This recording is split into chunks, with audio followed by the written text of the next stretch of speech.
అనగనగా ఒక రాజుకు వచ్చిన దిల్ రాజు గారిని మాట్లాడవలసిందిగా రిక్వెస్ట్ చేస్తున్నాం. వావ్, నాకు కూడా ఎవరికైనా ఫోన్ చేసి నేను 100 crore ఈవెంట్లో ఉన్నానని చెప్పాలని ఉంది. ఇదిగోండి సార్. అందరికీ నమస్కారం. ముందు అనగనగా ఒక రాజు టీమ్కి congratulations, especially my producer Vamshi. ఎక్కడో కనిపిస్తలేడేంటి వంశీ? ఎక్కడున్నాడు వంశీ? కనిపి ఇట్రా. మీరు ఎంతసేపు హీరోలు హీరోయిన్లు మీరే చూసుకుంటారా? మా ప్రొడ్యూసర్ని పైకి తీసుకురారా? పైకి అంటే స్టేజ్ పైకి. సో వంశీ ఒక ప్యాషనెటిక్ ప్రొడ్యూసర్. సినిమాని ఎంత ప్రేమిస్తాడంటే, సినిమాని ఎంత ప్రేమిస్తే అంత సక్సెస్ వస్తుంది అనేది ఈ జనరేషన్లో వంశీని చూసి మేము కూడా నేర్చుకునే స్టేజ్ ఉంది. So congrats. అండ్ టీం అందరికీ, ఎస్పెషల్లీ ఆల్ టెక్నీషియన్స్, మ్యారీకి and Chinmayi and direction team and music director Mickey and DOP, ఇలా అందరు టెక్నీషియన్స్ అందరికీ is a congratulation. And Meenakshi, last సంక్రాంతికి వస్తున్నాం. సో అప్పుడు మేమంతా ఆ సినిమాని సెలబ్రేట్ చేసాం. ఇప్పుడు అనగనగా ఒక రాజుని సెలబ్రేట్ చేస్తున్నాం. మీనాక్షికి కంగ్రాట్స్. అండ్ ఇందాక ఎవరు అన్నారు, is a one man show. Yes, Naveen is the one man show. So ఈ సినిమా చూసినప్పుడు మేము రిలీజ్కి ఒక రోజు ముందు క్యూబ్లో చూస్తే నవ్వుతున్నాం. బట్ అప్పుడు తెలుసు మాకు థియేటర్లో ఒక లెవెల్లో లాప్స్ ఉంటాయి ఈ సినిమాకని.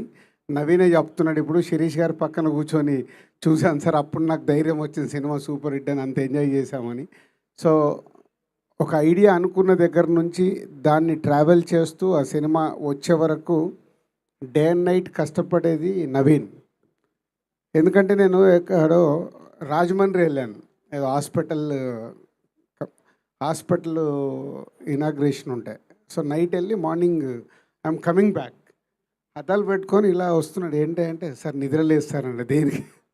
దేనికంటే లాస్ట్ షెడ్యూల్ సార్ ఫినిష్ చేసుకొని వస్తున్నాం. అప్పుడు నాకు ఫ్లైట్ ఎక్కేలోపు ఈ సినిమా గురించి చెప్పాడు. సో అంత ప్యాషనెటిక్, ఒక క్యారెక్టర్ ఆర్టిస్ట్గా మొదలై ఈరోజు ప్రేక్షకులందరి గుండెల్లో నా సినిమాకి వస్తే నేను మిమ్మల్ని నవ్విస్తానని ప్రూవ్ చేసుకున్న ప్రజెంట్ హీరో.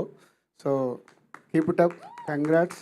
ఎందుకంటే ఆల్మోస్ట్ నేను నీ జర్నీ లైఫ్ ఈజ్ బ్యూటిఫుల్ దగ్గర నుంచి చూస్తున్నాను.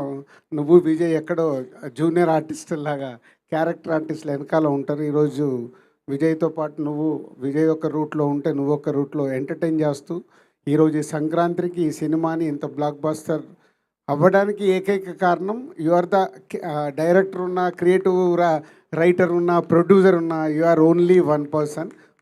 టీం అందరు చెప్తుంటే చాలా హ్యాపీగా ఉంది. Keep up. సేమ్ టైం ఒక సినిమాని రిలీజ్ అయిపోయిన తర్వాత ఈరోజే మళ్ళీ యూఎస్కి వెళ్ళి యూఎస్లో ప్రమోట్ చేసి ఈరోజు మార్నింగ్ దిగి మళ్ళీ ఇప్పుడు దీన్ని ఈ సెలబ్రేషన్లో పార్టిసిపేషన్ చేస్తూ, అంటే ఇంత ఎనర్జీతో ఒక సినిమాకి నువ్వు ప్రాణం పెడుతున్నందుకు ఒక హార్డ్ వర్క్కి ఆటోమేటిక్ సక్సెస్ వస్తుంది అనేదే ఈ అనగనగా ఒక రోజు. Thank you very much. Thank you so much Dil Raju గారు అండ్ బాబీ గారు.